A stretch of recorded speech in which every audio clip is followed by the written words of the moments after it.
فرینہ، جلدی سے یہ دلہن کا جوڑا اور زیور پہنو اور بالکل خاموشی سے گھونگھٹ اوڑھ کر بستر پر بیٹھ جانا۔ نوشین کی آواز میں ایک عجیب سی عجلت اور گھبراہٹ تھی۔ اس کے ہاتھ تیزی سے الماری میں کچھ تلاش کر رہے تھے۔ مگر آپ بھی کیوں؟ یہ آپ کیا کہہ رہی ہیں؟ 17 سالہ فرینہ، جو ابھی تک اپنے سادہ سے سوچ میں کھڑی نوشین کو حیرت سے دیکھ رہی تھی، ہڑبڑا کر بولی، باہر سب آپ کا انتظار کر رہے ہیں، بارات کسی بھی وقت پہنچنے والی ہے، اور میں آپ کا جوڑا کیوں پہنوں؟ میری ایک دوست کا بہت شدید ایکسیڈنٹ ہو گیا فرینہ۔ نوشین نے پلٹ کر اس کے کندھے سختی سے پکڑے۔ اس کی آنکھوں میں ایک جنونی سی چمک تھی۔ وہ ہسپتال میں ہے، موت اور زندگی کی کشمکش میں مجھے بس اسے ایک نظر دیکھ کر ابھی واپس آنا ہے۔ تم بس تب تک میری جگہ یہاں بیٹھی رہنا۔ نہیں آپی، تائی جان تو میری جان لے لیں گی، اور اگر کسی کو پتہ چل گیا تو؟ فرینہ کی آواز خوف سے کانپ رہی تھی۔ اس کی بڑی بڑی معصوم آنکھوں میں آنسو تیرنے لگے تھے۔ کچھ نہیں ہوتا میری جان، تم بس گھونگھٹ نکال کر بیڈ پر سر جھکا کر بیٹھی رہنا۔ کوئی اندر آئے بھی تو سمجھے گا کہ دلہن شرما رہی ہے، اور کوئی تم سے بات نہیں کرے گا۔ میں پچھلے دروازے سے جا رہی ہوں، بس آدھے گھنٹے کی بات ہے۔ نوشین نے جھوٹی تسلی دیتے ہوئے تیزی سے سرخ رنگ کا بھاری عروسی جوڑا فرینہ کے ہاتھوں میں تھما دیا۔ فرینہ، جو ہمیشہ سے ایک ڈری سہمی اور تابیدار لڑکی تھی، نوشین کی اس اچانک اور پریشان کن مطالبے کے آگے مزاحمت نہ کر سکی۔ نوشین دراصل اپنی زندگی کا سب سے بڑا فیصلہ کر چکی تھی۔ وہ اپنے کلاس فیلو ولید سے بے پناہ محبت کرتی تھی اور اسی سے شادی کرنا چاہتی تھی، لیکن گھر والوں نے اس کی ایک نہ سنی۔ خاندان کی جھوٹی انا اور روایت کی بھیڑ چڑھاتے ہوئے اس کا رشتہ شہر کے مشہور روبدار اور انتہائی با اثر وکیل ایڈوکیٹ جہانگیر سے طے کر دیا گیا۔ جہانگیر عمر میں نوشین سے کافی بڑا تھا۔ اس کی سنجیدگی اور غصے کے قصے پورے خاندان میں مشہور تھے۔ آج نوشین کی رخصتی تھی اور اس نے فرار ہونے کا یہ آخری خطرناک اور خود غرضانہ منصوبہ بنایا تھا۔ آپ بھی، مجھے ڈر لگ رہا ہے، جوڑا بہت بھاری ہے۔ فرینہ نے لرزتے ہاتھوں سے سرخ لہنگا پہنا جس پر سونے کے تاروں کا کام تھا۔ چپ کرو اور یہ زیور پہنو۔ نوشین نے اس کی بات سنے بغیر بھاری جھومر اور ماتھا پٹی فرینہ کے سر پر سیٹ کی، پھر جلدی سے کندن کا بھاری ہار اس کی سراحی دار گردن کے گرد پہنایا۔ فرینہ کا دل تیزی سے دھڑک رہا تھا۔ اس کا وجود اس بھاری لباس اور زیورات تلے دب سا گیا تھا۔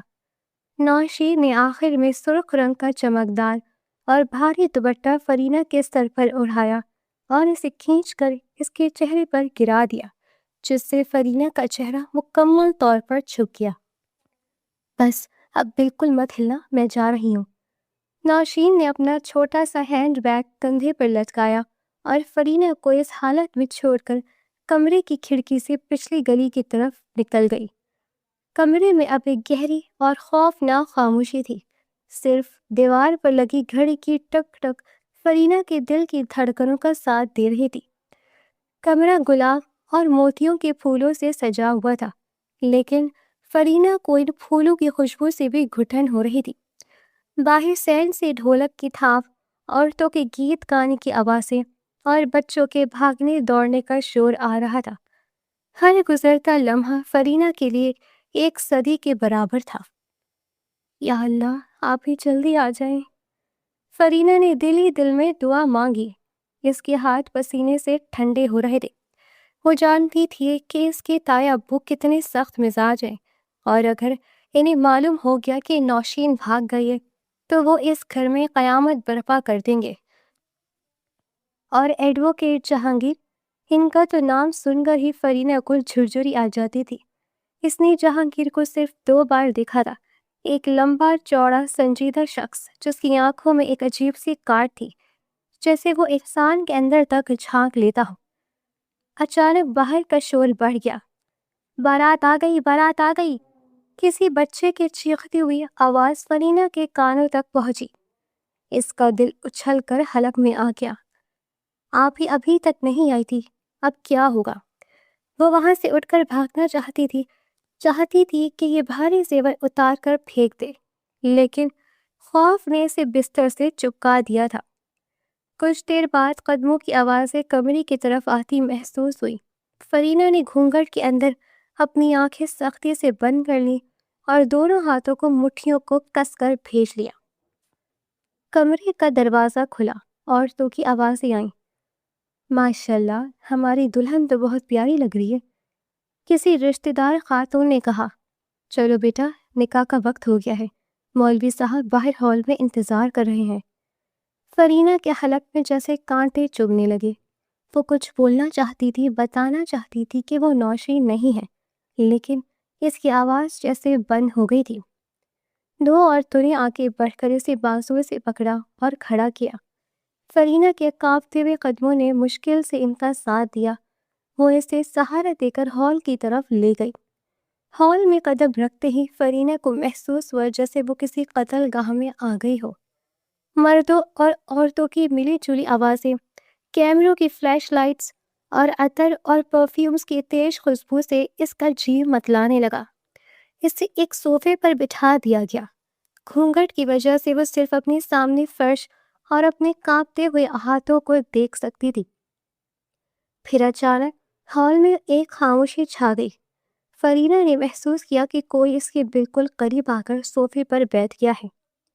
اس شخص کی موجودگی نے جیسے فرینہ کے لیے سانس لینا بھی مشکل کر دیا تھا۔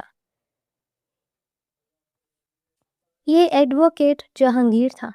اس کی مخصوص اور مہنگی کولون کی خوشبو فرینہ کے ناک سے ٹکرائی تو اس کے رونگٹے کھڑے ہو گئے۔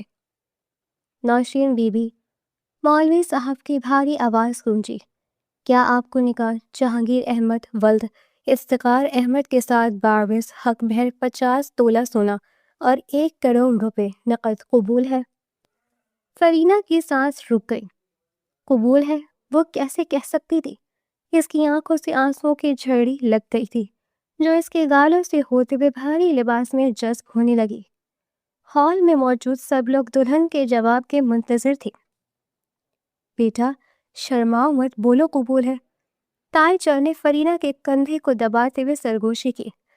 فرینہ نے بے بسی سے نفی میں سر ہلانے کی کوشش کی، لیکن تبھی تائی جان نے اس کا سر اپنے ہاتھ سے دبا کر آگے کی طرف جھکا دیا۔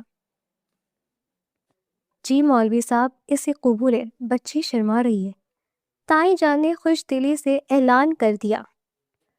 فرینہ کی دنیا اندھیر ہو گئی۔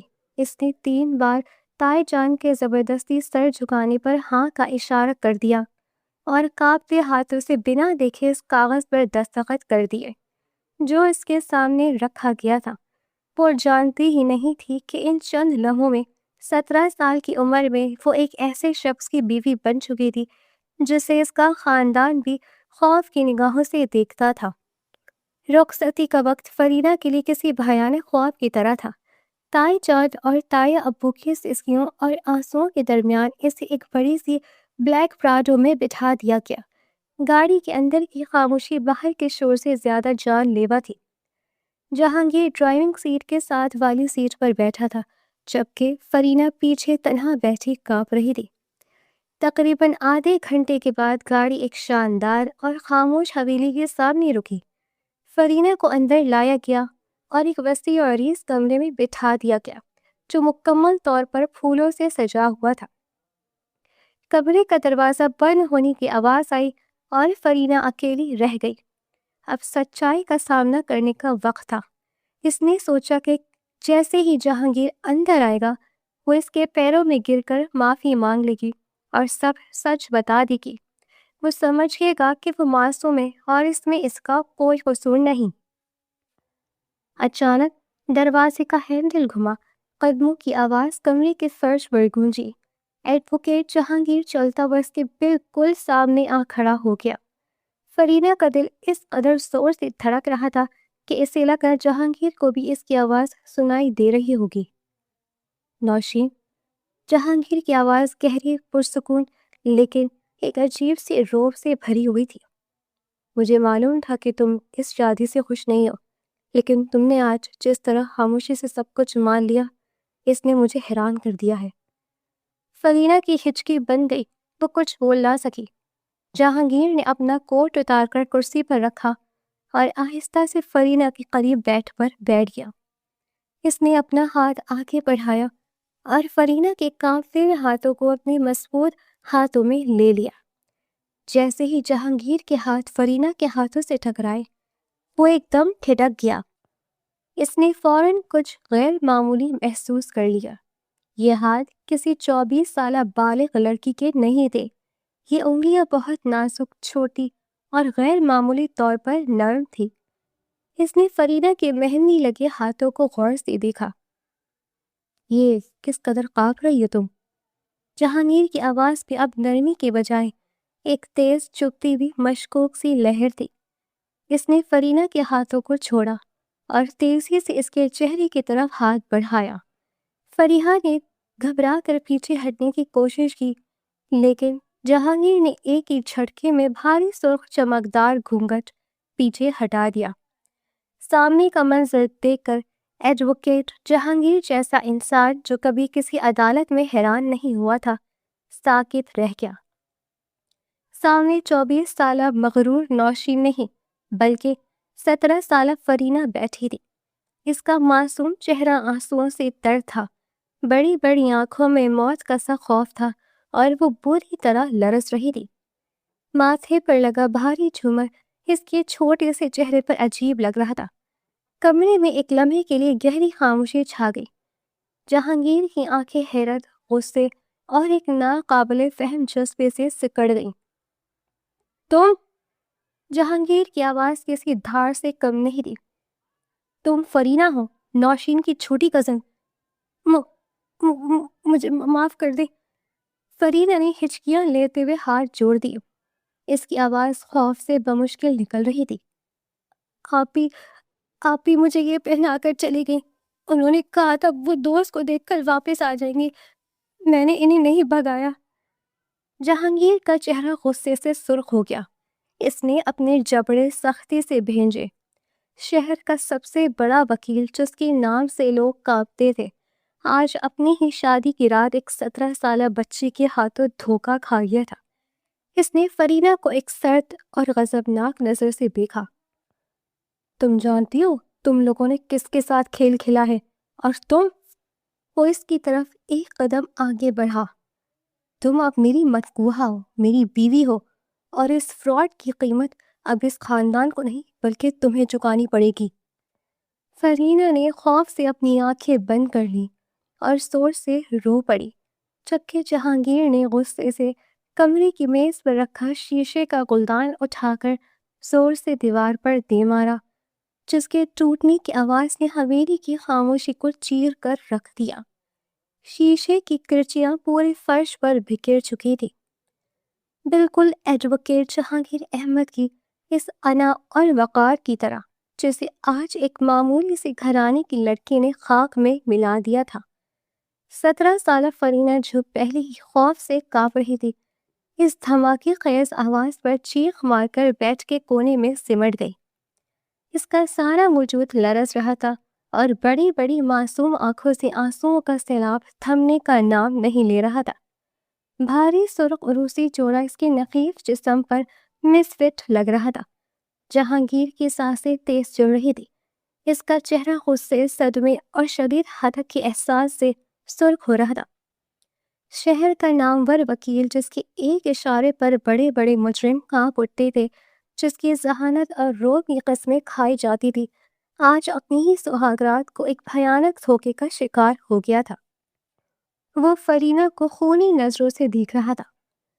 6 ماہ قبل شہر کی سب سے بڑی یونیورسٹی کا کانوکیشن ہال طلباء، اساتذہ اور والدین کے چہل پہل سے گونج رہا تھا۔ ہر طرف قہقہے، مسکراہٹیں اور کامیابی کی خوشی بکھری ہوئی تھی۔ اسٹیج کو نہایت شاندار طریقے سے سجایا گیا تھا، کیونکہ آج کے مہمان خصوصی شہر کے معروف اور با اثر ترین قانون دان ایڈوکیٹ جہانگیر احمد تھے۔ جہانگیر اپنے مخصوص سیاہ 3 پیس سوٹ میں ملبوس، چہرے پر وہی روایتی سنجیدگی اور وقار سجائے وی آئی پی صوفے پر برجمان تھے۔ اس کی عمر 40 کے لگ بھگ تھی، لیکن اس کی شخصیت کا سحر اور رکھ رکھاؤ ایسا تھا کہ کوئی بھی اس سے مرعوب ہوئے بغیر نہیں رہ سکتا تھا۔ اب میں گولڈ میڈل کے لیے پکارنا چاہوں گا ڈپارٹمنٹ آف سائیکولوجی کی سب سے ہونہار طالبہ مس نوشین اسلم کو۔ اسٹیج سیکرٹری کی آواز ہال میں گونجی۔ ہال تالیوں کی گونج سے بھر گیا اور پھر وہ اسٹیج کی سیڑھیاں چڑھتے ہوئے نمودار ہوئی۔ نوشین ایک انتہائی خوبصورت، شوخ، چنچل اور بلا کی حسین لڑکی۔ اس نے سیاہ گریجویشن گاؤن پہنا ہوا تھا، لیکن اس کی بڑی بڑی روشن آنکھیں، گلابی رنگت اور چہرے پر رقص کرتی ہوئی ایک بے باک مسکراہٹ کسی کو بھی سحر زدہ کرنے کے لیے کافی تھی۔ وہ پورے اہتمام کے ساتھ چلتی ہوئی روسٹرم کی طرف آئی۔ جہانگیر، جس کی زندگی قانون کی موٹی موٹی کتابوں اور بے جان فائلوں کے گرد گھومتی تھی، اور جس نے ایک ناکام شادی کے بعد اپنے دل کے دروازے ہمیشہ کے لیے بند کر دیے تھے، اس لڑکی کو دیکھ کر ایک لمحے کے لیے ٹھٹک گیا۔ جب نوشین اس کے سامنے آ کر کھڑی ہوئی اور جہانگیر نے گولڈ میڈل اس کے گلے میں پہنایا تو نوشین نے ایک بھرپور چمکدار مسکراہٹ کے ساتھ کہا، تھینک یو سر۔ اس کی آواز کی کھنک اور آنکھوں کی چمک نے جہانگیر کے اندر برسوں سے جمی برف کو جیسے ایک پل میں پگھلا دیا تھا۔ اس نے بمشکل اپنے آپ کو سنبھالا اور اسباق نے سر ہلا دیا۔ پوری تقریب کے دوران جہانگیر کی نظریں بار بار اس شوخ لڑکی کا طواف کرتی رہیں۔ تقریب ختم ہوتے ہی جہانگیر نے اپنی گاڑی میں بیٹھتے ہوئے اپنے پرسنل اسسٹنٹ کو حکم دیا، عارف، مجھے اس لڑکی کی، نوشین اسلم کے بارے میں ساری معلومات چاہیے۔ یہ کون ہے، کس خاندان سے، سب کچھ مجھے کل تک رپورٹ چاہیے۔ اور عارف نے 24 گھنٹوں میں سب معلومات فراہم کر دی۔ 2 دن بعد ہی جہانگیر کی کالی چمکدار پراڈو نوشین کے متوسط طبقے والے محلے کی ایک تنگ سی گلی میں کھڑی تھی۔ محلے والے حیرت سے اس پروٹوکول کو دیکھ رہے تھے۔ نوشین کے والد اسلم صاحب، جو ایک ریٹائرڈ کلرک تھے، اپنے چھوٹے سے ڈرائنگ روم میں اس عظیم الشان شخصیت کو دیکھ کر حیران و پریشان ہو رہے تھے۔ چائے کی ٹرالی پر بسکٹ اور کیک رکھے گئے تھے۔ جہانگیر نے چائے کا کپ ہاتھ میں لیتے ہوئے سیدھے اور 2 ٹوک انداز میں بات شروع کی، السلام علیکم، میں گھما پھرا کر بات کرنے کا عادی نہیں ہوں، میں آپ کی بیٹی نوشین کا رشتہ مانگنے آیا ہوں۔ جہانگیر کی بھاری اور پروقار آواز ڈرائنگ روم میں گونجی۔ اسلم صاحب اور ان کی بیگم کے تو جیسے ہوش ہی اڑ گئے۔ جی، آپ ہماری نوشین؟ اسلم صاحب ہکلائے۔ جی ہاں، میں جانتا ہوں کہ یہ آپ کے لیے حیران کن ہوگا۔ میں اپنے بارے میں آپ کو سب سچ بتانا چاہتا ہوں تاکہ کوئی غلط فہمی نہ رہے۔ جہانگیر نے کپ میز پر رکھا اور ان کی آنکھوں میں دیکھتے ہوئے کہا، میری پہلے ایک شادی ہو چکی ہے جو کہ بدقسمتی سے 10 سال پہلے ناکام ہو گئی۔ اس کے بعد میں نے کبھی دوسری شادی کا نہیں سوچا تھا، لیکن کانوکیشن میں نوشین کو دیکھ کر مجھے محسوس ہوا کہ میری زندگی کی تنہائی اب ختم ہونی چاہیے۔ میری عمر ضرور زیادہ ہے، لیکن میں آپ کی بیٹی کو وہ ہر خوشی، وہ ہر آسائش دوں گا جس کا اس نے خواب دیکھا ہوگا۔ میرا مرتبہ، میری دولت، سب اس کے قدموں میں ہوگی۔ نوشین کے والدین کے لیے تو یہ کسی لاٹری نکلنے سے کم نہ تھا۔ کہاں وہ ایک معمولی سا گھرانہ اور کہاں شہر کا اتنا بڑا نام۔ انہوں نے ایک لمحہ ضائع کیے بغیر اس رشتے کے لیے حامی بھر لی۔ جہانگیر مطمئن اور خوش وہاں سے رخصت ہوا، لیکن جب یہ خبر گھر کے اندر نوشین کے کمرے تک پہنچی تو وہاں ایک طوفان برپا ہو گیا۔ کیا مطلب ہے آپ کا؟ آپ نے مجھ سے پوچھے بغیر میری زندگی کا اتنا بڑا فیصلہ کیسے کر لیا؟ نوشین غصے سے چیخ رہی تھی۔ اس کا خوبصورت چہرہ غضبناک ہو رہا تھا۔ دروازے کی اوٹ میں کھڑی 17 سالہ فرینہ، جو اسلم صاحب کے مرحوم بھائی کی بیٹی تھی اور 55 سے ان کے پاس رہتی تھی، خوف سے یہ سب دیکھ رہی تھی۔ نوشین، تمیز سے بات کرو، وہ کتنا بڑا آدمی ہے، ہماری تو 7 پشتوں کی قسمت سنور جائے گی۔ اس کی ماں نے اسے سمجھانے کی کوشش کی۔ بھاڑ میں گئی ایسی قسمت، میں ایک بڈھے سے، ایک طلاق یافتہ وکیل سے شادی نہیں کروں گی۔ آپ لوگ جانتے ہیں میں فراز کو پسند کرتی ہوں، ہم دونوں کلاس فیلوز ہیں اور ہم شادی کرنا چاہتے ہیں۔ نوشین نے اپنے دل کا راز اگل دیا۔ اس دو کوڑی لڑکے کے لیے تو ہم ایڈوکیٹ جہانگیر کو انکار نہیں کر سکتے. وہ اگر ناراض ہو گیا تو ہمیں اس شہر میں جینے نہیں دے گا. تمہاری شادی اسی سے ہوگی اور اگلے ہی مہینے ہوگی. یہ میرا آخری فیصلہ ہے. نوشین نے اس کے بعد بہت واویلا مچایا، بھوک ہڑتال کی، روئی گڑ گڑائی، لیکن اس کی ایک نہ سنی گئی. جہانگیر کا روب اور اس کی دولت کی چمک نے اسلم صاحب کی آنکھوں پر پٹی باندھی تھی. شادی کی تاریخ طے ہو گئی اور تیاریاں شروع ہو گئی، لیکن نوشین کسی اور ہی مٹی کی بنی تھی. اس نے اپنی محبت کی خاطر ایک بھیانک اور خود غرضانہ کھیل کھیلا. شادی والے دن جب وہ جانتی تھی کہ فرینہ گھر میں سب سے زیادہ معصوم اور دبو سی لڑکی ہے، اس نے اسے جذباتی بلیک میل کر کے اور جھوٹ بول کر دلہن کے جوڑے میں بٹھا دیا اور خود اپنے کلاس فیلو فرحان کے ساتھ فرار ہو گئی. اور اب جہانگیر کی آنکھوں میں ایک شفاق اور خوخار غصے نے جگہ لے لی. اس کی مٹھیاں کس گئیں. جس لڑکے کے لیے اس نے اتنے سالوں بعد اپنے دل کے دروازے کھولے تھے، اس نے نہ صرف اسے ٹھکرایا تھا بلکہ ایک 17 سالہ بچی کو اس کے بستر پر بٹھا کر اس کی مردانگی، اس کی انا اور اس کی حیثیت کا مذاق اڑایا تھا. مجھے گھر جانے دے پلیز. فرینہ کی لرزتی ہوئی آواز نے جہانگیر کی توجہ اپنی جانب کھینچی. وہ بیٹھ کے چادر کو مٹھیوں میں بھیجے گھٹنوں میں سر دیے رو رہی تھی. جہانگیر نے آہستہ آہستہ قدم بڑھائے اور بیٹھ کے بالکل قریب آ کر کھڑا ہو گیا. اس کا سایہ فرینہ پر پڑ رہا تھا، جو اسے کسی عفریت کا سایہ محسوس ہو رہا تھا. گھر؟ جہانگیر کی آواز میں ایک زہریلی پھنکار تھی. اس نے اچانک جھک کر فرینہ کے بازو کو سختی سے پکڑا اور اسے ایک جھٹکے سے اپنی طرف کھینچا. فرینہ کی ایک ہلکی سی چیخ نکل گئی. کون سا گھر؟ وہ گھر جہاں تمہارے تایا اور اس کی بیٹی نے میرے ساتھ یہ گھناؤنا کھیل کھیلا. میں نے کچھ نہیں کیا، مجھے کچھ نہیں پتا تھا، مجھے چھوڑ دے. فرینہ ہچکیاں لیتے ہوئے اس کی آئینی شکنجے سے اپنا بازو چھڑانے کی کوشش کرنے لگی، لیکن جہانگیر کی گرفت کسی فولاد کی طرح تھی. تمہیں کیسے کچھ نہیں پتا تھا؟ تم اس سازش کا حصہ ہو فرینہ. جہانگیر کی آواز کمرے میں گرجی.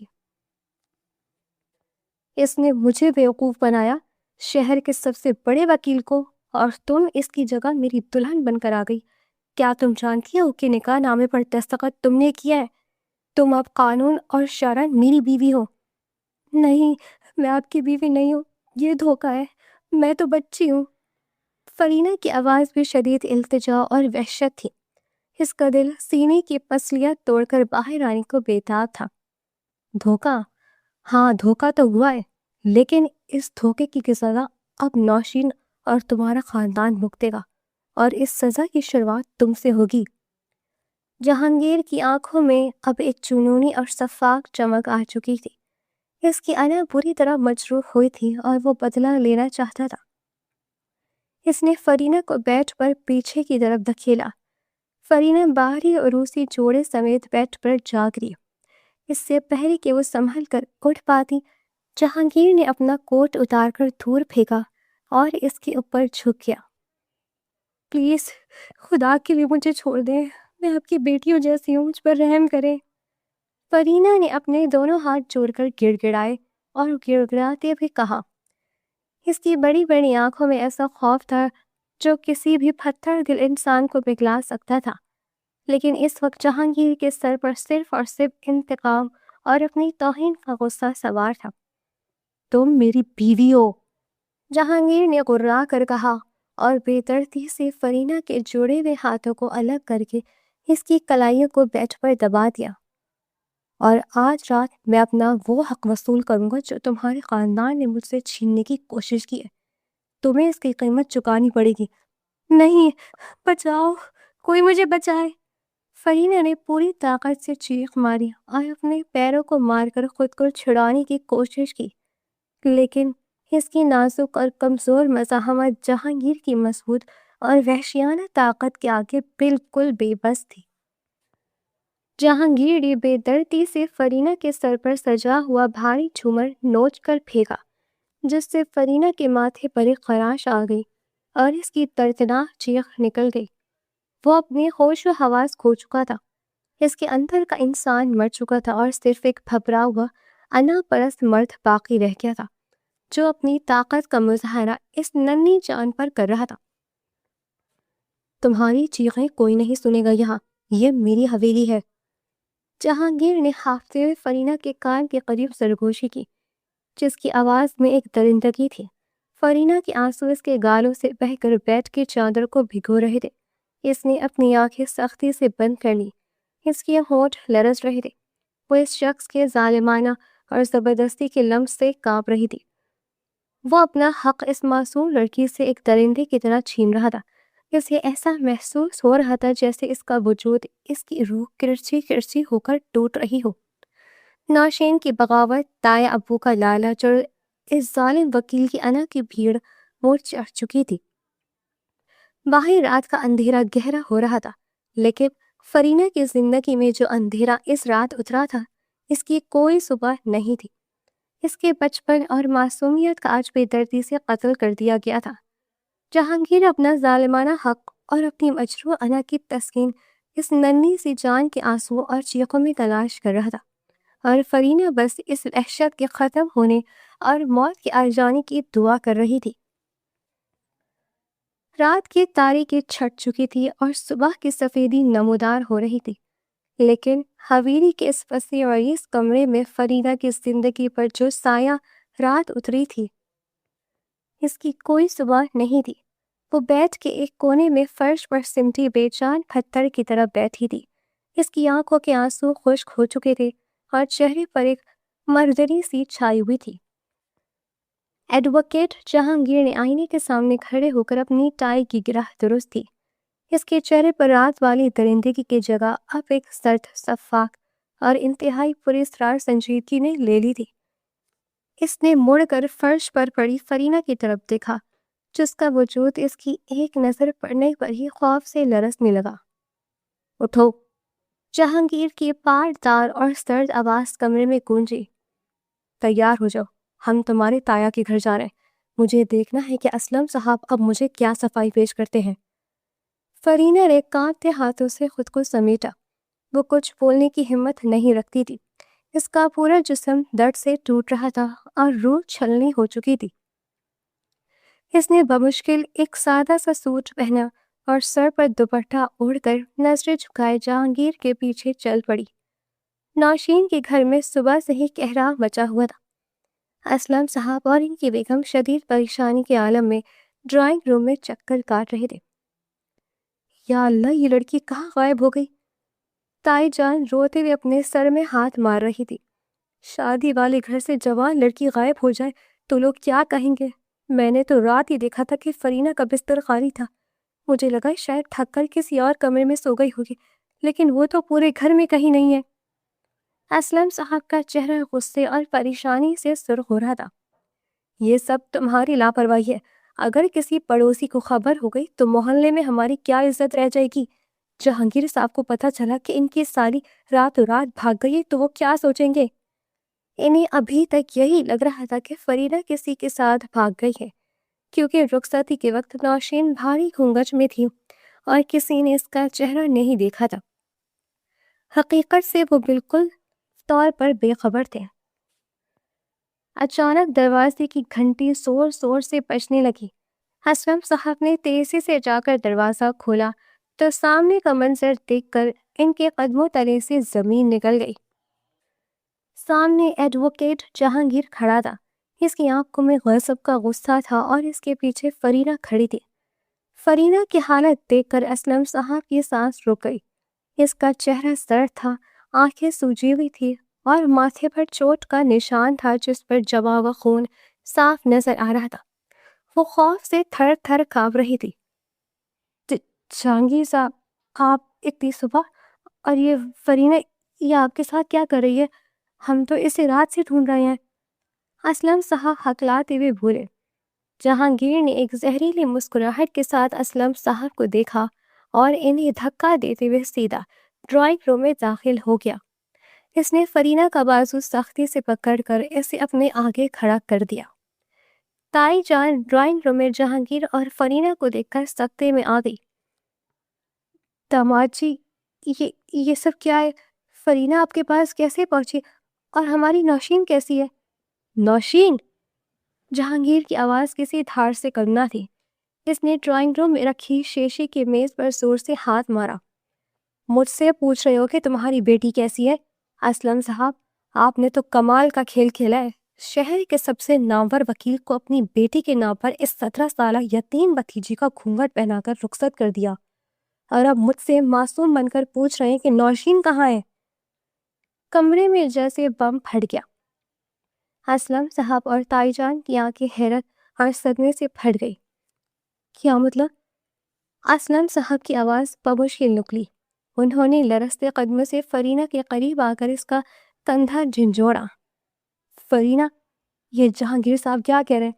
تم دلہن کے جھوڑے میں تھی، اور نوشین کہاں ہے؟ فرینہ، جو اب تک صدمے میں تھی، تائے ابو کے ہاتھ لگتے ہی پھوٹ پھوٹ کر روڑ پڑی۔ تائے ابو، آپ ہی نے مجھے زبردستی میں جوڑا پہنایا تھا۔ انہوں نے کہا تھا ان کی دوست کا ایکسیڈنٹ ہوا ہے، وہ آدھے گھنٹے میں واپس آ جائیں گی، لیکن وہ نہیں آئی۔ مجھے کچھ نہیں بتایا تائے ابو، میں نے کچھ نہیں کیا۔ فرینہ کی بات سنتے ہی اسلم صاحب کے پیروں سے جان نکل گئی۔ وہ وہیں فرش پر دھپ سے بیٹھ گئے۔ تائی جان نے چیخ مار کر اپنا سینہ پیٹ لیا۔ حقیقت ان کے سامنے آ چکی تھی۔ ان کی اپنی بیٹی ان کی عزت کو خاک میں ملا کر ایک بہت بڑے اور خطرناک آدمی کے بستر پر اپنی معصوم کزن کو چھوڑ کر اپنے عاشق کے ساتھ فرار ہو چکی تھی۔ وہ شرم، ندامت اور خوف سے منہ چھپانے لگے۔ مجھے معاف کر دی جہانگیر صاحب۔ اسلم صاحب نے روتے ہوئے جہانگیر کے آگے ہاتھ جوڑ دیے۔ خدا کی قسم، ہمیں اس بات کی بالکل خبر نہیں تھی۔ ہماری بیٹی نے ہمارے ہی منہ پر کالک مل دیے۔ ہم تو لٹ گئے، برباد ہو گئے۔ آپ ہم پر رحم کھائیں، اس میں فرینہ کا کوئی قصور نہیں، وہ بچی ہے۔ بچی ہے؟ جہانگیر نے طنزیہ قہقہا لگایا۔ اب یہ بچی نہیں، میری مرقوبہ بیوی ہے اسلم صاحب۔ جس نکاح نامے پر اس نے دستخط کیے، اس پر میرا اور اس کا نام لکھا ہے، اور رات کو میں اس سے اپنا شرعی حق بھی وصول کر چکا ہوں۔ یہ سنتے ہی اسلم صاحب اور تائی جان پر جیسے سکتہ طاری ہو گیا۔ فرینہ شرم اور اذیت سے آنکھیں بند کر لی۔ اس کی سسکیاں مزید بلند ہو گئی۔ لیکن میرا غصہ ابھی ٹھنڈا نہیں ہوا اسلم صاحب۔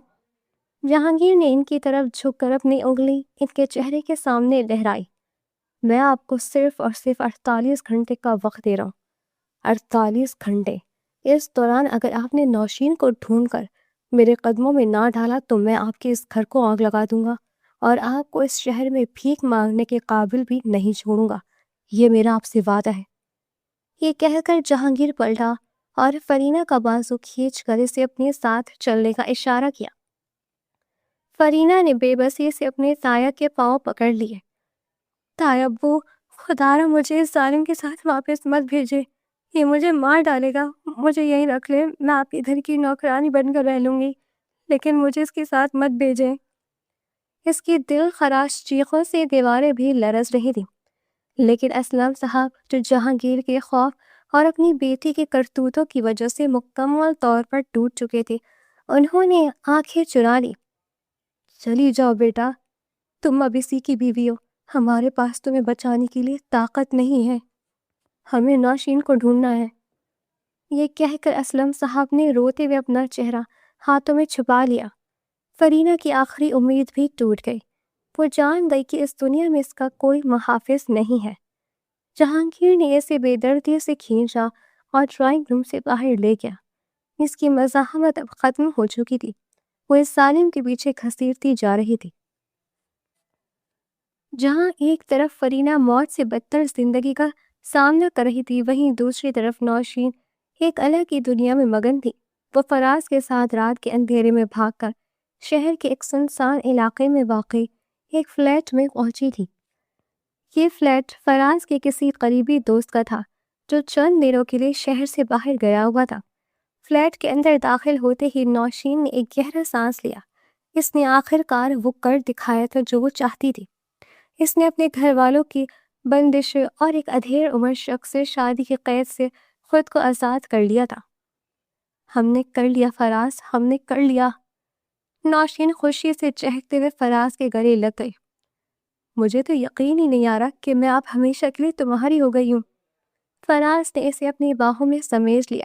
اس کے چہرے پر بھی مسکراہٹ تھی، لیکن اس مسکراہٹ میں محبت سے زیادہ کچھ اور چھپا ہوا تھا۔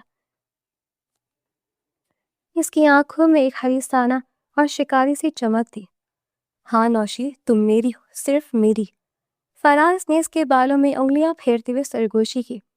فلیٹ کی دھیمی روشنی میں تنہائی کا احساس گہرا ہو رہا تھا۔ فراز نے اسے صوفہ پہ بٹھایا اور خود اس کے بالکل قریب اس کے گھٹنوں سے گھٹنے جوڑ کر بیٹھ گیا۔ اس کی نظریں نوشی کے سراپے کا طواف کر رہی تھی۔ اس نے آہستہ سے اپنا ہاتھ آگے بڑھایا اور نوشین کے کندھے کو چھوا۔ اس کا لمس نوشین کو عجیب سا لگا۔ فراز کا ہاتھ نوشین کی گردن کی طرف بڑھا۔ نوشین جب تک محبت کے سیراب میں گم تھی، اچانک اس کی پیش قدمی سے گھبرا کر تھوڑا پیچھے ہٹ گئی۔ فرار، کیا کر رہے ہو؟ رکو۔ نوشین نے اس کا ہاتھ پکڑ کر روکا۔ اس کی آواز میں ہلکی سی لرزش تھی۔ کیا ہوا جانے من؟ ہم محبت کرتے ہیں ایک دوسرے سے، اب تو تم میری دلہن بن کر آ گئی ہو۔ فراز نے چکنی چپڑی باتوں سے اسے دوبارہ اپنے قریب کرنے کی کوشش کی۔ نہیں فراز، دیکھو ہم نے وعدہ کیا تھا۔ نوشین نے اسے سمجھاتے ہوئے کہا۔ ہم نے کہا تھا کہ ہم بھاگتے ہی سب سے پہلے نکاح کریں گے۔ پلیز فراز، مجھے ڈر لگ رہا ہے، پہلے ہمارا نکاح ہو جائے، پھر میں پوری زندگی کے لیے تمہاری ہی تو ہوں۔ چلو چل کر کسی مولوی کو ڈھونڈتے ہیں۔ فراز کے چہرے پر ایک پل کے لیے جھنجھلاہٹ ابھری، لیکن اس نے فوراً اسے چھپا لیا اور ایک گہری مکرانہ مسکراہٹ اپنے ہونٹوں پر سجا لی۔ پاگل ہو گئی نوشین۔ فراز نے اس کے دونوں ہاتھ اپنے ہاتھوں میں لے کر انہیں چوما۔ رات کے 2:30 بج رہے، اس وقت کون سا مولوی جاگ رہا ہوگا جو ہمارا نکاح پڑھائے گا؟ اور اگر ہم باہر سڑکوں پر گھومیں گے تو پولیس ہمیں پکڑ لے گی یا تمہارے گھر والے پہنچ جائیں گے۔ کیا تم چاہتی ہو کہ ہماری ساری محنت ضائع ہو جائے؟ نوشین تھوڑی تذبذب کا شکار ہو گئی۔ تو پھر ہم کیا کریں گے؟ صبح کا انتظار میری جان، فراز نے انتہائی نرمی اور منافقت سے کہا اور اپنا رخسار نوشین کے رخسار کے قریب کر دیا۔ جیسے ہی سورج نکلے گا ہم سب سے پہلے عدالت جائیں گے یا کسی مولوی کو بلا کر نکاح کر لیں گے۔ بس یہ چند گھنٹوں کی تو بات ہے، تم مجھ پر بھروسہ نہیں کرتی؟ ہم نے ایک ہونے کے لیے اتنی بڑی قربانی دی ہے نوشی، کیا تم مجھ سے پیار نہیں کرتی؟ میں تم سے پیار کرتی ہوں فراز، تم جانتے ہو، لیکن نوشی کا دل گواہی نہیں دے رہا تھا۔ لیکن فراز کی محبت بھری باتوں اور جذباتی بلیک میلنگ نے اس کے سوچنے سمجھنے کی صلاحیت کو مفلوج کر دیا تھا۔ کوئی لیکن نہیں۔ فراز نے اس کی بات کاٹتے ہوئے سے اپنے اور قریب کر لیا۔ اس کے سانسوں کی گرمی نوشین کے چہرے پر پڑ رہی تھی۔ صرف چند گھنٹے، ایک رات ہی تو بات ہے، ہم ایک دوسرے کے ہو چکے ہیں۔ نکاح تو بس ایک رسم ہے جو صبح ہو جائے گی۔ اب مجھے خود سے دور مت کرو۔ نوشین جو محبت کے نام پر بغاوت کر کے آئی تھی، اس وقت فراز کے بچھائے ہوئے جال میں مکمل طور پر الجھ چکی تھی۔ اس نے سوچا کہ واقعی صبح تو نکاح ہو ہی جانا ہے۔ اس نے فراز کی آنکھوں میں دیکھا جہاں اب ہوس اپنے عروج پر تھی۔ نوشین نے مزاحمت کرنا چھوڑ دی اور دھیرے سے اپنی آنکھیں بند کر لی، اور پھر اس سنسان فلیٹ کی 4 دیواری میں شیطان نے اپنا وہ گھناؤنا کھیل شروع کر دیا جس کا انجام نوشین کے وہم و گمان بھی نہیں تھا۔ وہ جس محبت کو اپنی پناہ گاہ سمجھ کر آئی تھی، وہ دراصل اس کی عزت، اس کے وقار اور اس کی زندگی کو بھسم کرنے والی آنکھ تھی۔ اسے خبر ہی نہیں تھی کہ جس شخص پر اعتبار کر کے وہ اپنی معصوم کزن فرینہ کو جہنم میں دھکیلائی تھی، وہ خود اس وقت ایک ایسی کھائی میں گر رہی تھی جہاں سے واپسی کا کوئی راستہ نہیں تھا۔ 6 ماہ بعد وقت اپنی رفتار سے چلتا رہا۔ 6 مہینے گزر چکے تھے، لیکن ان 6 مہینوں نے کئی زندگیاں بدل کر رکھ دی تھی۔ شہر کے سب سے پوش علاقے میں واقع ایڈوکیٹ جہانگیر احمد کا عالیشان آفس اپنی معمول کی گہما گہمی میں تھا۔ جہانگیر اپنے بھاری اور پروقار ریوالونگ چیئر پر بیٹھا ایک اہم کیس کی فائل کا مطالعہ کر رہا تھا۔ اس کا چہرہ اب پہلے سے کہیں زیادہ پرسکون اور روشن تھا۔ اس کی میز پر رکھی انٹرکام کی گھنٹی بجی۔ جہانگیر نے ریسیور اٹھایا۔ سر، باہر ایک لڑکی آپ سے ملنے کے لیے آئی ہے۔ پیون کی مؤدبانہ آواز ابھری۔ کون ہے؟ کیا اس نے اپوائنٹمنٹ لیا ہوا ہے؟ جہانگیر نے فائل سے نظریں ہٹائے بغیر پوچھا۔ نہیں سر، اس نے کوئی اپوائنٹمنٹ نہیں لیا، وہ بس ضد کر رہی کہ آپ سے ملنا ہے۔ کہتی ہے اس کا نام نوشین ہے اور وہ بہت ضروری کام سے آئی ہے۔ نوشین؟ جہانگیر کی انگلیاں جو قلم پکڑے ہوئی تھیں ایک لمحے کے لیے رک گئی۔ اس کے چہرے پر ایک سرد لا تعلق سا تاثر ابھرا۔ وہ نام جس نے 6 ماہ پہلے اس کی زندگی میں طوفان کھڑا کر دیا تھا، آج دوبارہ اس کی سماعتوں سے ٹکرایا تھا۔ اسے کہو کہ میں مصروف ہوں، اسے انتظار کرنا پڑے گا۔ جہانگیر نے اسپاٹ لہجے میں جواب دیا اور ریسیور واپس رکھ دیا۔ جہانگیر نے جان بوجھ کر پورے 2 گھنٹے تک اس لڑکی کو انتظار کروایا۔ وہ اپنے کاموں میں مگن رہا، کلائنٹ سے ملتا رہا، فون کالز اٹینڈ کرتا رہا۔ اس کے اندر کوئی بے چینی، کوئی اشتیاق نہیں تھا کہ وہ اس لڑکی کی شکل دیکھے جس نے اس کی انا کو پامال کیا تھا۔ آخر کار جب اس کی تمام میٹنگز ختم ہو گئیں تو اس نے انٹرکام پر پیون کو حکم دیا، اس لڑکی کو اندر بھیج دو۔ آفس کا بھاری شیشے کا دروازہ آہستہ سے کھلا۔ جہانگیر نے نظریں اٹھا کر دیکھا تو دروازے پر کھڑی لڑکی کو دیکھ کر ایک لمحے کے لیے دنگ رہ گیا۔ وہ لڑکی جو اب قدم گھسیٹتے ہوئے اندر آ رہی تھی، نوشین کا محض ایک ڈھانچہ تھی۔ اس کے کپڑے بوسیدہ، پرانے اور کئی جگہوں سے پھٹے ہوئے تھے۔ اس کے چہرے کی وہ گلابی رنگت اور چمک مکمل طور پر غائب ہو چکی تھی۔ اس کی جگہ گہرے سیاہ حلقوں، خشک ہونٹوں اور ایک مردنی نے لے لی تھی۔ اس کے بال بکھرے ہوئے اور بے رونق تھے۔ وہ اتنی کمزور ہو چکی تھی کہ یوں لگ رہا تھا جیسے ابھی گر پڑے گی۔ اس کی آنکھوں میں ندامت، ذلت اور ایک نا ختم ہونے والی تھی۔ نوشین لڑکھڑاتے قدموں سے چلتی ہوئی جہانگیر کی میز کے سامنے آ کر کھڑی ہو گئی۔ وہ کچھ بولنا چاہتی تھی لیکن اس کی حلق سے آواز نہیں نکل رہی تھی۔ جہانگیر نے اسے خاموشی سے دیکھا۔ بیٹھ جاؤ، اس نے سامنے رکھی کرسی کی طرف اشارہ کیا۔ نوشین لرزتے ہوئے کرسی پر بیٹھ گئی۔ اس کے ہاتھ کانپ رہے تھے۔ وہ بمشکل اپنے آنسوؤں کو قابو کرنے کی کوشش کر رہی تھی لیکن آخر کار اس کا ضبط جواب دے گیا۔ وہ پھوٹ پھوٹ کر رو پڑی۔ مجھے معاف کر دے جہانگیر صاحب، مجھے معاف کر دے۔ نوشین کی آواز ہچکیوں کے درمیان سے بمشکل نکل رہی تھی۔ اس نے اپنے دونوں ہاتھ جوڑ لیے، بالکل اسی طرح جیسے 6 ماہ پہلے فرینا نے اس کے سامنے ہاتھ جوڑے تھے۔ میں برباد ہو گئی ہوں، میں تباہ ہو گئی ہوں۔ میرے پاس جانے کے لیے کوئی جگہ نہیں ہے، کوئی مجھے پناہ دینے والا نہیں ہے۔ معافی؟ جہانگیر کی آواز گہری اور پرسکون تھی۔ کس بات کی معافی نوشین بی بی؟ تم تو اپنی مرضی کی زندگی جینے، اپنی محبت کے ساتھ ایک نئی دنیا بسانے گئی تھی، پھر یہاں مجھ جیسے بڈھے اور طلاق یافتہ شخص کے دروازے پر کیا کر رہی ہو؟ جہانگیر کے الفاظ نوشین کے دل پر کسی نشتر کی طرح لگے، لیکن وہ جانتی تھی کہ وہ اسی سلوک کی حقدار تھی۔ فراز، وہ ایک دھوکہ تھا، نوشین سسکتے ہوئے بولی۔ اس کی آواز میں وہ تکلیف تھی جو صرف ایک لٹی ہوئی عورت ہی محسوس کر سکتی ہے۔ اس رات اس نے مجھے جھوٹی تسلی دے کر کہ صبح نکاح ہو جائے گا، مجھ سے میرا سب کچھ چھین لیا۔ صبح جب میں اٹھی تو وہ وہاں نہیں تھا۔ وہ میرا سارا زیور، میری عزت، میرا وقار، سب کچھ لوٹ کر غائب ہو چکا تھا۔ وہ ایک فراڈیا تھا جہانگیر صاحب۔ اس کی کوئی نوکری نہیں تھی، کوئی خاندان نہیں تھا، وہ بس مجھے استعمال کرنا چاہتا تھا۔ نوشین نے اپنا چہرہ ہاتھوں میں چھپا لیا۔ میں 48 گھنٹے تک اس کا اسی فلیٹ میں انتظار کرتی رہی لیکن وہ نہیں آیا۔ جب میں نے ہمت کر کے اپنے گھر جانے کی کوشش کی تو ابو نے دروازہ نہیں کھولا۔ انہوں نے کہہ دیا کہ ان کی بیٹی مر چکی ہے۔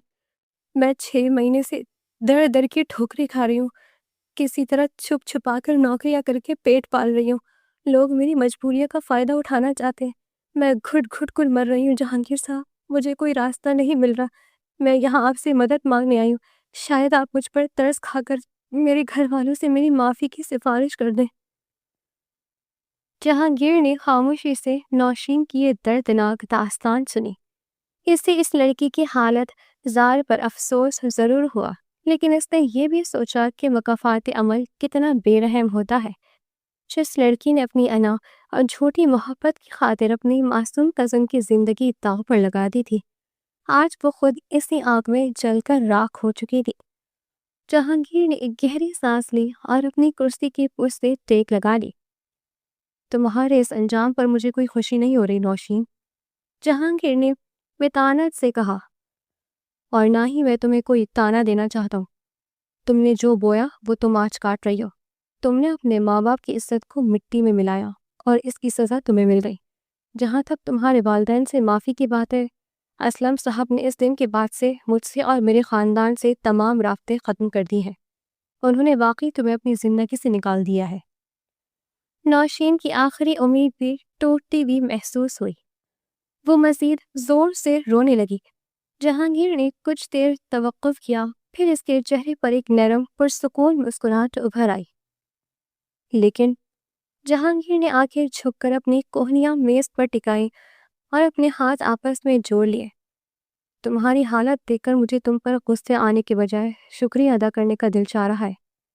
نوشین نے حیرت سے اپنے آنسوؤں سے بھیگے چہرے کو اٹھا کر جہانگیر کی طرف دیکھا۔ وہ اس کی بات کا مطلب نہیں سمجھ پائی۔ ہاں نوشین، میں تمہارا شکر گزار ہوں۔ جہانگیر کی آواز میں اب ایک عجیب سی مٹھاس اور گہرائی تھی۔ اگر تم اس رات وہ بھیانک کھیل نہ کھیلتی، اگر تم فرینہ کو وہ عروسی جوڑا نہ پہناتی، تو میں شاید کبھی جان ہی نہ پاتا کہ سچی محبت، خلوص اور وفا کیا ہوتی ہے۔ نوشین کی آنکھیں حیرت سے پھیل گئیں۔ فرینہ کا نام سن کر اسے وہ معصوم ڈری سہمی بھی بچی یاد آ گئی جسے وہ موت کے منہ میں دھکیلا آئی تھی۔ جہانگیر کی نظریں دور کہیں کھو گئی۔ اس کے چہرے پر ایک ملائم تاثر تھا۔ شادی کی پہلی رات میں نے اس معصوم جان پر اپنا سارا غصہ، اپنی ساری انا کا زہر اتارا تھا۔ وہ روتی رہی، گڑ گڑاتی رہی، لیکن میں نے اس پر ترس نہیں کھایا۔ میں نے اسے تمہاری اور اسلم صاحب کی غلطیوں کی سزا دی، لیکن فرینہ وہ فرشتہ نکلی۔ جہانگیر کی آنکھوں میں ایک واسع چمک تھی۔ اس نے میری ہر زیادتی، میرے ہر ظلم کو خاموشی سے سہا۔ اس نے کبھی مجھ سے بغاوت نہیں کی، کبھی شکایت نہیں کی۔ اس کی معصومیت اور بات گرداری نے بالآخر میرے اندر کے اس پتھر دل انسان کو پگھلا دیا۔ اس کی خلوص نے، اس کی خدمت نے مجھے وہ سکون دیا جو میں نے زندگی میں کبھی محسوس نہیں کیا تھا۔ وہ لڑکی جسے تمہیں قربانی کا بکرا سمجھ کر چھوڑ گئی تھی، آج میری زندگی کا محور بن چکی ہے۔ اس نے میرے سونے اور ویران گھر کو محبت سے بھر دیا ہے۔ نوشین کے چہرے پر پچھتاوے کی سیاہی اور بھی گہری ہو گئی۔ وہ جس شخص کو بھٹا اور طلاق یافتہ سمجھ کر ٹھکرا چکی تھی، آج وہ اسی شخص کی زبان سے فرینہ کے لیے محبت اور عقیدت کے الفاظ سن رہی تھی۔ تم نے میرے لیے جو کانٹے بچھائے تھے نوشین، فرینہ نے انہیں اپنے نرم ہاتھوں سے چن لیا۔ جہانگیر نے فخر سے کہا، آج وہ میری صرف منقوہ نہیں بلکہ میرے دل کی ملکہ ہے۔ وہ میری عزت، میری زندگی ہے۔ اسی لمحے جہانگیر کے میز پر رکھے اسمارٹ فون کی اسکرین روشن ہوئی۔ ایک مخصوص اور میٹھی سی رنگ ٹون بجی۔ فون کی اسکرین پر جانے جہانگیر لکھا ہوا جگمگا رہا تھا۔ جہانگیر کے چہرے کی سختی غائب ہو گئی اور اس کی جگہ ایک بے حد نرم اور محبت بھری مسکراہٹ نے لے لی۔ اس نے فوراً کال ریسیو کی۔ جی میری جان، کیا ہوا؟ تم نے دوائی کھا لی وقت پر؟ جہانگیر کی آواز اتنی مدھم، اتنی پیار بھری تھی کہ نوشین کو یقین نہیں آ رہا تھا کہ یہ وہی روبدار ایڈوکیٹ جہانگیر ہے۔ فون کی دوسری طرف سے فرینہ کی میٹھی اور نازک سی آواز آئی جسے نوشین بھی ہلکا سا سن سکتی تھی۔ جی جہانگیر، میں نے کھا لی ہے۔ آپ کب تک آ رہے؟ مجھے آپ کی یاد آ رہی ہے۔ جہانگیر کی مسکراہٹ مزید گہری ہو گئی۔ بس میری جان، کچھ ہی دیر میں میں نکل رہا ہوں۔ راستے سے تمہارے پسندیدہ گلاب کے پھول اور وہ خواہش آئس کریم لیتا آؤں گا جو تم رات کو ذکر کر رہی تھی۔ اور سنیں، فرینہ کی آواز میں ایک شرمیلی سی خوشی تھی۔ ڈاکٹر کی کال آئی تھی۔ وہ کہہ رہی تھی کہ سب کچھ نارمل ہے اور ہمارا ننھا مہمان بالکل ٹھیک ہے۔ جہانگیر کی آنکھیں خوشی اور تشکر سے نم ہو گئی۔ اس کی زندگی کی سب سے بڑی محرومی اب دور ہونے والی تھی۔ وہ ایک طویل عرصے کے بعد باپ بننے والا تھا۔ الحمدللہ۔ اپنا بہت خیال رکھنا فرینہ۔ تم جانتی ہو نا، تم اور یہ بچہ میرے لیے کیا معنی رکھتے ہیں۔ میں بس فوراً پہنچ رہا ہوں، اللہ حافظ۔ جہانگیر نے انتہائی پیار سے فون کاٹا اور اسکرین کو کچھ دیر دیکھتا رہا۔ پھر اس نے نظریں اٹھا کر نوشین کی طرف دیکھا۔ نوشین جو یہ سب کچھ سن رہی تھی، اب شرم، حسد اور پچھتاوے اور اپنی بربادی کے احساس سے مکمل طور پر ٹوٹ چکی تھی۔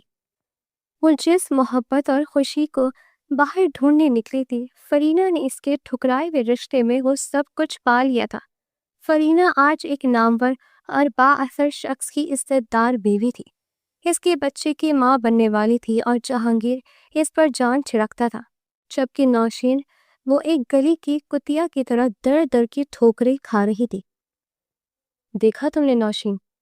جہانگیر نے اطمینان سے کہا، اللہ جسے چاہتا ہے عزت دیتا ہے اور جسے چاہتا ہے ذلیل کر دیتا ہے۔ تم نے جو دھوکہ دیا اس نے میری زندگی سنوار دی اور تمہاری تباہ کر دی۔ میں تمہیں کوئی مدد نہیں دے سکتا، تم جا سکتی ہو۔ جہانگیر نے دوبارہ اپنی فائل کھولی اور مطالعے میں مصروف ہو گیا، جیسے نوشین اس کے سامنے موجود ہی نہ ہو۔ نوشین کو اب وہاں مزید رکنے کا کوئی جواز نظر نہیں آ رہا تھا۔ اس کے پاس کہنے کو کوئی الفاظ نہیں بچا تھا۔ وہ بھاری، تھکے ہوئے اور ہارے ہوئے قدموں سے اٹھی۔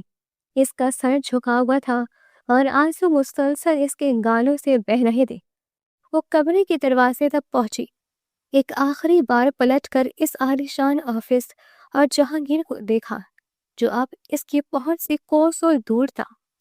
اس نے دروازہ کھولا اور اپنی برباد، لٹی ہوئی اور تاریک زندگی کے اندھیروں میں دوبارہ واپس چلی گئی، ایک ایسی سزا بھگتنے کے لیے جو اس نے خود اپنے لیے چنی تھی۔ اس کہانی کا سب سے بڑا اور کڑوا مورل یہ ہے کہ جب محبت کو ضد، انا اور خود غرضی میں بدل دیا جائے تو اس کی قیمت ہمیشہ سب سے معصوم لوگ چکاتے ہیں۔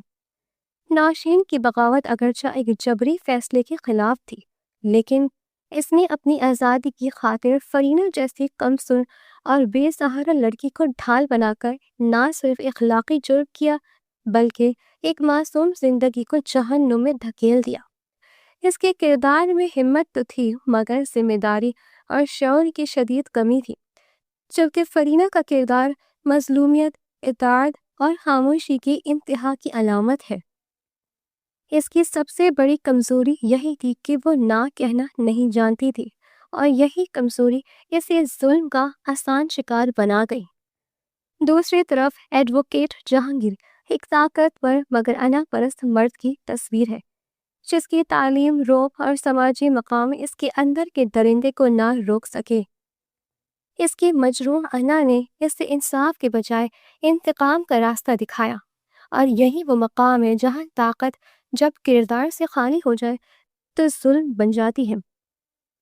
اسلم صاحب کا کردار بھی قابل تنقید ہے، جنہوں نے معاشرتی رتبے اور دولت کی چمک میں بیٹی کو مرضی کو نظر انداز کیا اور بالآخر ایک اور بیٹی جیسی بچی کو قربان کر دیا۔